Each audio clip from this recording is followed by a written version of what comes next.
kasih, selamat malam. Yaitu Namo Buddhaya. Namo Buddhaya. Ya, pada malam hari ini di wihara-wihara besar mengadakan puja bakti atau penyambutan tahun baru Imlek. Nah, ini di Berau. Nah, ini juga sama karena kan menyambut kan.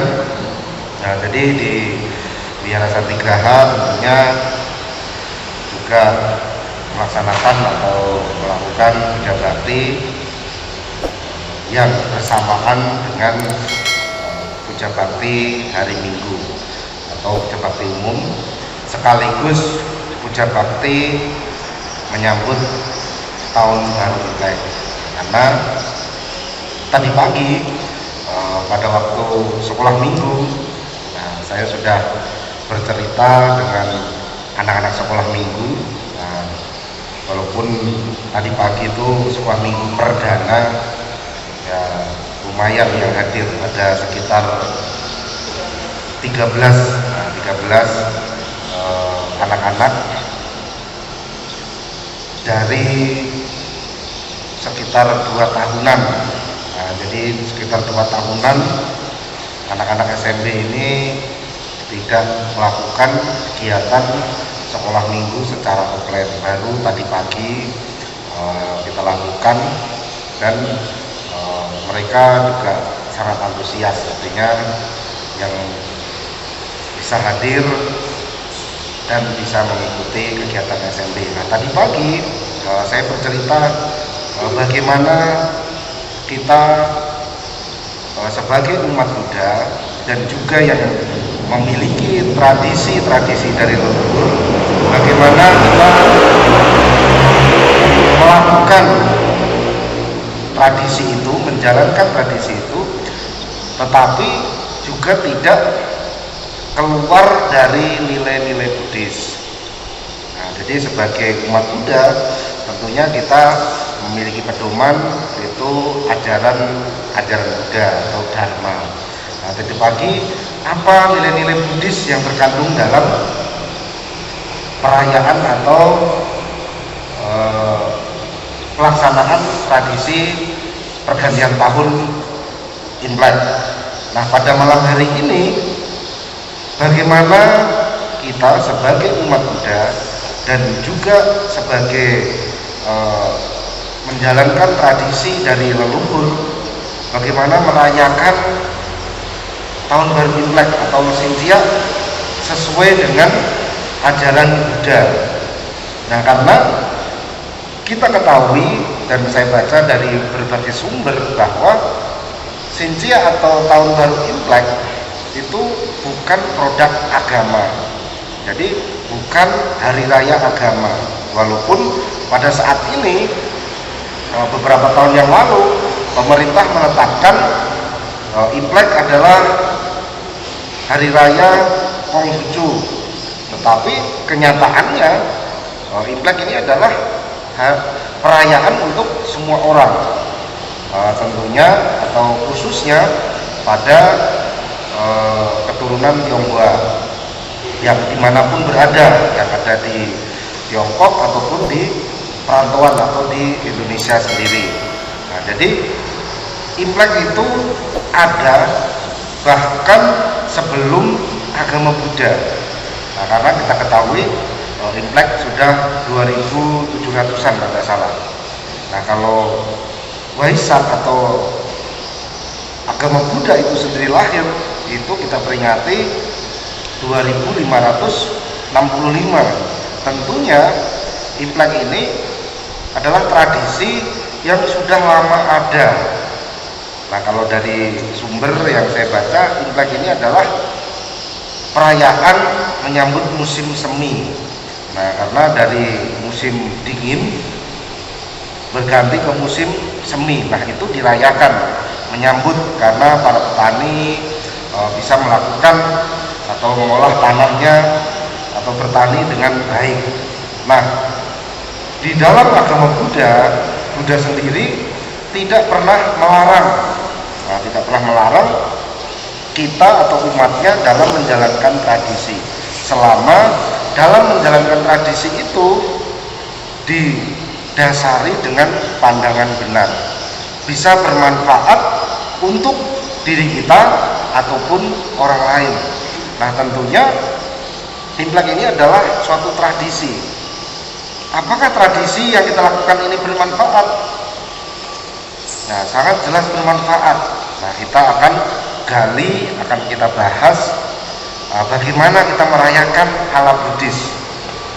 Nah, tentunya sekarang ini di wihara-wihara itu sudah tidak canggung di wihara-wihara di kota tentunya, yang mayoritas umatnya adalah Tionghoa. Perayaan Imlek itu di wihara itu juga sudah tidak adalah merupakan hal yang sudah biasa, karena selama perkembangannya agama Buddha yang bisa dikatakan paling sukses itu memang di Tiongkok, walaupun agama Buddha sendiri itu berasal dari India, tetapi di Tiongkok agama Buddha bisa berkolaborasi dengan tradisi-tradisi masyarakat, bahkan bisa mengalir ke sendi-sendi tradisi tersebut. Makanya di sana agama Buddha itu sangat berkembang pesat, dan mayoritas di Indonesia sendiri, Tionghoa ini juga Buddhisme atau beragama Buddha. Nah, maka ya tidak heran di wihara-wihara besar di kota-kota tentunya perayaan Imlek ini juga biasa dilakukan di wihara dengan melaksanakan puja bakti. Nah, bagaimana kita merayakannya? Bagaimana kita melaksanakannya? Biasanya waktu saya dulu waktu awal ke Berau itu ada sekitar 2 tahunan tinggal di Tepekong, tinggal di Klenteng yang ada di Gajah Mada di Pendean.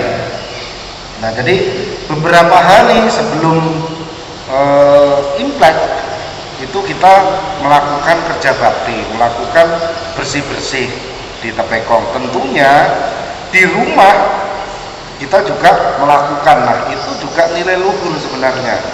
Nah, kita membersihkan rumah, membersihkan altar. Nah, tentunya dengan ketulusan dan keikhlasan, bukan sambil menggerutu. Nah, disuruh mamanya, ayo kita bersihkan rumah. Padahal sebenarnya itu memang sudah kewajiban kita.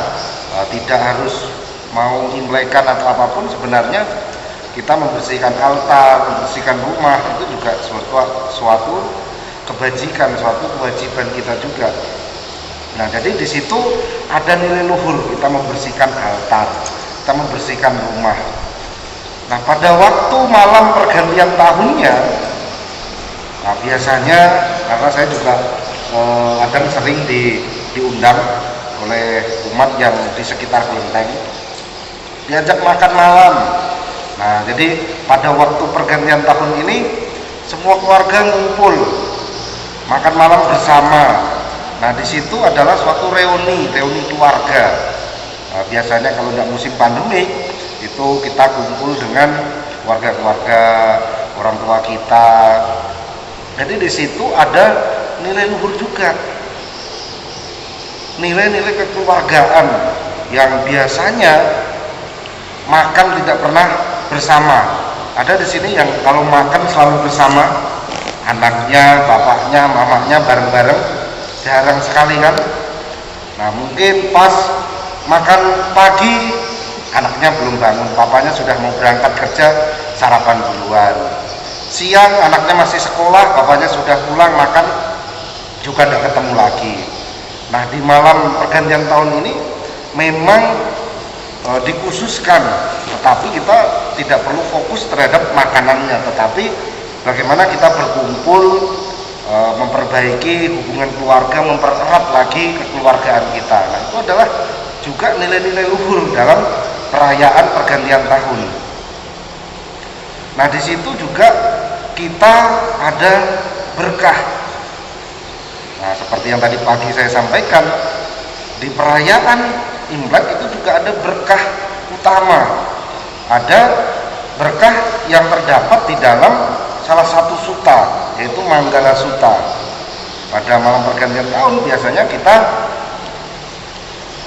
sungkem atau pai, hormat, pujacak pujanianang, menghormat yang patut dihormat. Anak menghormat kepada orang tua, itu adalah berkah utama. Nah, kita pai sama orang tua kita, sama mama papa. Nah, di situ kita mengucapkan permohonan maaf, mendoakan mereka semoga berbahagia, cukup sandang pangannya, lancar rezekinya, sehat selalu. Itulah ucapan-ucapan yang kita lakukan, yang kita ucapkan pada saat perayaan pergantian tahun. Jadi bukan hanya kumpul-kumpul, minum-minum, makan-makan, tetapi ada nilai-nilai Buddhis yang kita dapat atau ada berkah juga yang kita lakukan. Nah, selain berkah yang menghormat yang patut dihormat, di perayaan Imlek biasanya tidak ada yang marah, tidak ada yang mengucapkan kata-kata kasar. Walaupun kita lagi jengkel, kita lagi dendam, kita bisa mengendalikan. Nah, itu juga seharusnya diterapkan setiap hari, bukan hanya pada saat hari raya saja atau perayaan tertentu saja. Tetapi nyatanya memang pada saat perayaan itu semua orang yang merayakan, yang melakukan itu bisa mengendalikan amarahnya pada saat itu. Entah besoknya marah-marah, tetapi pada saat Imlekan itu biasanya memang orang bertutur kata yang ramah. Nah, bertutur kata yang ramah, sopan, santun, itu juga merupakan berkah utama, berkah termulia. Nah, alangkah indahnya jika kita bisa mengendalikan amarah itu setiap saat. Tetapi paling tidak dalam setahun itu kita bisa mengendalikan pada saat itu. Nah, itu juga berkah. Nah, selanjutnya kita melakukan dana. Nah, biasanya yang paling ditunggu-tunggu. Nah, dana pada saat Imlek yaitu adalah bagi angpau.